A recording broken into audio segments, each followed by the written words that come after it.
જય Muralidhar family, good morning. આજના નવ લોંગ આપનું હાર્દિક સ્વાગત છે.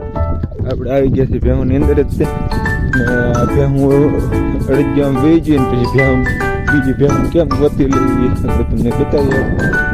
ભેહું છે ને આમ કોને ખરી હેઠું મોઢું રાખી ઊંઘે એને ખબર પડી જાય તરત ભેહું પાસે ગોતી જ લે. આવી રીતની ઊંઘી હાલતી છે. આપણે જોઈએ આજ ભેહું શું ગોતી રાઈટ શું છે ખોટું ખબર પડી જાય તો હું કઈ બધું છે કે નહીં.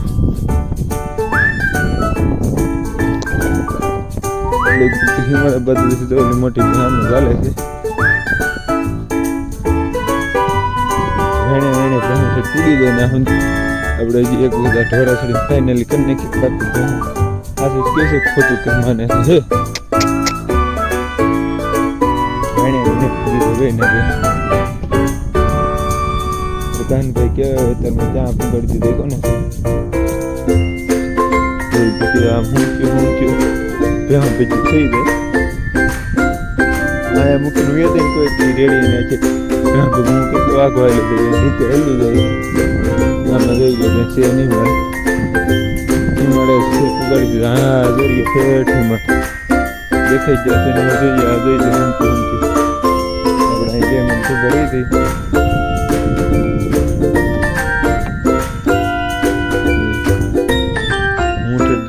એટલે ઉભો છે ને ભેહું જાય ને આજે હાલ્યું જાય છે. ઘાસ લેચી લેચી મોટા હેઠે ઢળક નહીં એટલે તરત ખબર પડી જાય ક્યાં ભેહું છે. ધોળ્યું જાય એમને આપણે લાટ આકારે હો નગર પાસે એમ થાય કે હકારે છે ને એવી રીતની ભેહું ખોવાઈ જોઈએ ને કે બીજું તો એ તો આવી રીતની ગોતી લે કે બીજી ને અહીંયા તમારે ખોવાણી જ નથી. ઓલી અડી જે ભેહું છે કે નહીં હિમાડે પૂગી ગયું છે ને 8 હું જે અહીં પૂજ્યો છું. વાગ્યા કેટલા 8 ને 10 જે કોઈ છું છે ને આપણે પૂજ્યા છીએ ઊંઘતી ઠેઠ સુધી પૂગી જાય એવી રીતની ભેહું એકબીજી ભેહુંને ગોતી લે એ ફાઇનલી છે. ખોવાઈ જોઈએ ને તો લગભગ તો આમ એટલામાં અહીં કરવી અને આ બીજી ભેહું આમ હોય ને તો આમ વેણે વેણે ગોતી લે એવું હોય ભેહું કેળીએ ને કેળીએ દાબી મૂકશે. મીઠું મોટું કરે કે નહીં તે કોને કહું સરતી એનો અવાજ એને આવી જતો કે એ કે એવી રીતની તો સીધી કેળે કેળે જ વહી જાય જાય છે. હાલો મિત્રો તો આગળ કન્ટિન્યુ જાય ફરી પાછા મળ્યા. તો મિત્રો આવી રીતના ઊંઘણીયા કચ્ચી કચ્ચી વહી જાય વેણે વેણે બેને મોટા હેઠા છે કે નહીં ગમે એમ ખોવાઈ જોઈએ કે નહીં આપણે આમથી ગમે લઈને આવતા હોય ભેહુંની વેણ આવે કે નહીં એટલે હેઠે મોઢું રાખીને ઊંઘતી ગમે ને ભેહુંની પાસે પૂગી જાય.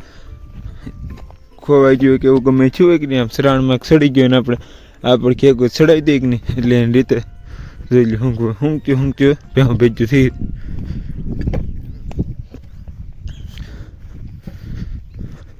જો બે આગળ ભેહું સરચ્યું કોને ખરી એમ ખાલી હેઠું મોટું કરે કંઈક અવાજ આવી જતો હું કોને ખબર વાઈન ક્યાં આવતી હોય ભેહું એમ જોઈ હેઠા મોટા કરી હાલી જાય. જે પારું ને તેની વાહમાં વી જવાની જેને તેની કંઈ ખબર ન પડતી હોય અમારે હેઠ અમારે કાન બેતર હિમાડે પુગાડી દીધું બે ઊંઘણી વાઈન લેચતી જાય છે. હાલો તો મિત્રો આગળ કન્ટિન્યુ ફરી પાછા આપણે મળીએ. હાલો મિત્રો 6 વાગી ગયા છે ને આપણે આજ વાડી આવી ગયા છે ને જોઈ લે કપા આવી રીતનું ધીમે ધીમે રાતો થવા મળ્યો છે. બહુ જાજો જ નથી કોક છોડવા થવા મળ્યા છે રહેતા ને આજે આપણે ભેહું રાખી દીધું બબર પછી રજા કે હાલ આજ વાડી આટો મારીએ ધોરીઓ બોરીને ટ્રાય બ્રાય બધું કરી નાખે છે. પાવાની ફૂલ તૈયારી હતી કે નહીં તો આપણે આવી જાય ફાલ બાલ કંઈ ઘટે નહીં એવો છે જોઈને. આ તો એક ઠેલી બીજી છે કે નહીં આમાં જો સાપું તમને બતાવું અહીંથી આ ઠેલી બીજી છે ને આ ઠેલી બીજી છે જોઈ લે સાપા આ કપાની અંદર આ ઠેલીની અંદર બહુ ફાલ સારો બેઠો કંઈ ઘટે નહીં એવું ફાલ એટલે કંઈ ઘટે નહીં. આમાં એટલે બધા સાપા ઓછા દેખે આની અંદર સાપા દેખે છે એની વાત પૂરી.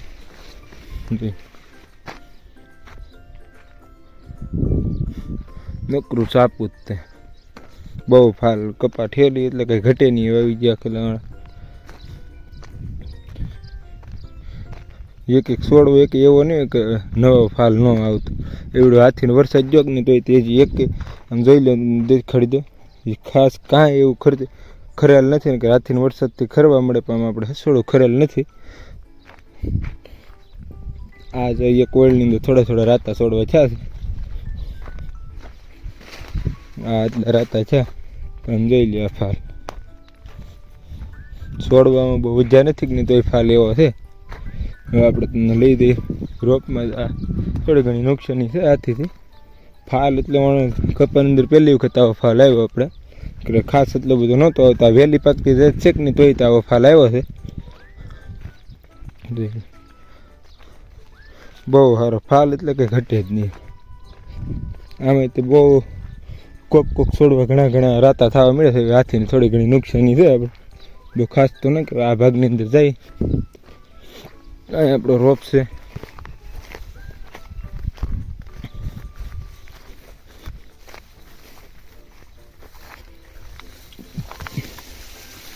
આપણે આવી જશે ખેતરમાં. રોપ જો આપણો કંઈક આવી રીતનો છે. રોપે કંઈ ઘટે નહીં એવો છે. કાંકરિયાટ છે કે નહીં, એટલે કે વરસાદ આવ્યો કે નહીં તો કે ફેર એલો કે બહુ વાંધો નથી આવ્યો. અને હવે પાઈ દેવો જોઈએ. આ બે કેરા પાખા એટલે આવી ગયા કે એની અંદર રોપ થોડોક ઓછો રહેતો કે નહીં. આ એટલે અંદર સાટતા વિજ્યો કે નહીં, એટલે પછી આ નવો કેરો કરીને સેટો કે નહીં, એટલે આની અંદર થોડોક ઓછો. આની અંદર જો તમે વણ ખાલી દો એક. આમાં કોક રાતા આવા થઈ જાય છે. કપાઈ તો આ વર્ષની પહેલી સિઝન આવી જશે. આપણે શ્રી ગણેશ કરી નાખીએ. કંઈ ઘટેની કોટન આવી જશે. આ થોડું ઘણું પાયું છે કે નહીં, એમાં પેલું શું હશે, બગડી જશે કે નહીં છોડવા હાવ બધા તરડી ગયા છે. કપાની તો વાતો પૂરી. ઘટેની ફાલ બાલ છે. થોડા કુંડા થાય એમાં જોઈ તમને બતાવો મારી પ્રમાણે છે કે નહીં કપા. આપણે રોપમાં પાસે જોઈ લઈએ. થોડી ઘણી શરમાની અસર છે. દવા બહુ છાંટી દેવી તો કાંજી આપણે બહુ ખાસ સારી નથી રીક ને, એટલે રોપ છાંટી દીધેલો હતો. ઓલા ભાગ કરતા તો આ કપા બહુ સારો. આપણે કંઈ ડોકા બોકા આવી રીતનું કંઈ કાપ્યું નથી. અને પાટલું આપણે કંઈક 4-4.5 ફૂટ ઉપરનું છે કે નહીં, તો એ તેટલું હવે મળી જશે. નાનું હોત તો ન હાર ઓલું થાય. આમ જો હું તમને અંદર દેખાડું, કાંઈ ખાસ એવો હાથીના વરસાદથી આપણે નુકસાન નથી, ખરતું નથી. ને આ તો નવા બધા ફૂલ બેઠા છે. હાથીનો વરસાદ આપણે આવ્યો તો આ બિયારણ છે કે અંદર વાંધો નથી આવતો. હવે આ જ કરવાનું. આ તો પાસ્તરા છે કે નહીં, એ બધા બીજી ઠેલીને છે કે નહીં, એટલે એ છે ઓલો છે ઓછો ફાર. આવડી આ ઠેલીમાં જોઈ લે નકરા નવા ફૂલ બેહ્યા છે.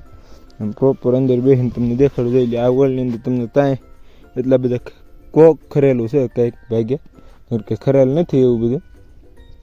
નકર હાથીનો વરસાદ પછી તો આની જેમ હવે પથ્થારો ફરી દે, પણ નથી કાંઈ બહુ વાંધો નથી. અને જોઈ લે આ નવા હું તમને ફૂલ દેખાડ. આ બધા હા વરસાદ પછીના જ આવેલા છે. કપામાં તો આપણે કંઈ ઘટે નહીં એવું છે. આ ફાલ જ એવડો બેઠો હોય છે. બીજી ફાલ બેસતો જ જાય છે. આમ ફાલ જૂનો એવો હતો જ તે. ને હાથીના વરસાદ પછી ત્યાં ફૂલડા થવાનું બંધ નથી જોઈને. આ પાટલું એ મોટું છે ને તોય તે ભેગું થવાનું ઓલું થઈ ગયું છે.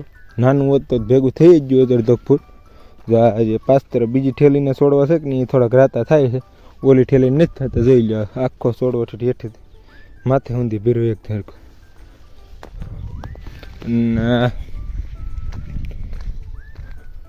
આ ડુંગળી વાયુ ને એવું બધું હતું કે નહીં, એટલે કપા વધારે સારો દેખાય.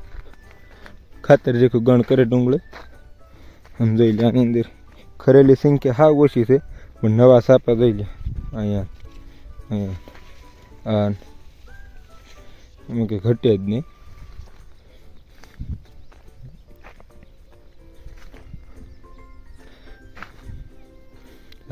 આ બધી દેખાય છે કે નહીં, એ નવા સાપા છે. વરસાદ પછી જ તે ઉઘડેલા બધા. ખરવાની સંખ્યા હાવ એટલે હાવ ના બરાબર જ છે.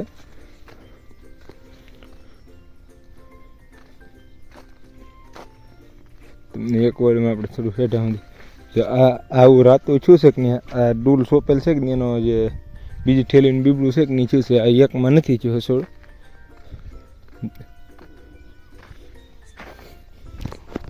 હા તો મિત્રો આજનો વ્લોગ આપણે અહીંયા જ પૂરો કરશું. આજનો વ્લોગ ગમે તો લાઈક છે અને સબસ્ક્રાઈબ કરવાનું ભૂલશો નહીં. મળી આવતીકાલે નવો વ્લોગ છે. ત્યાં સુધી જય હિન્દ જય ભારત.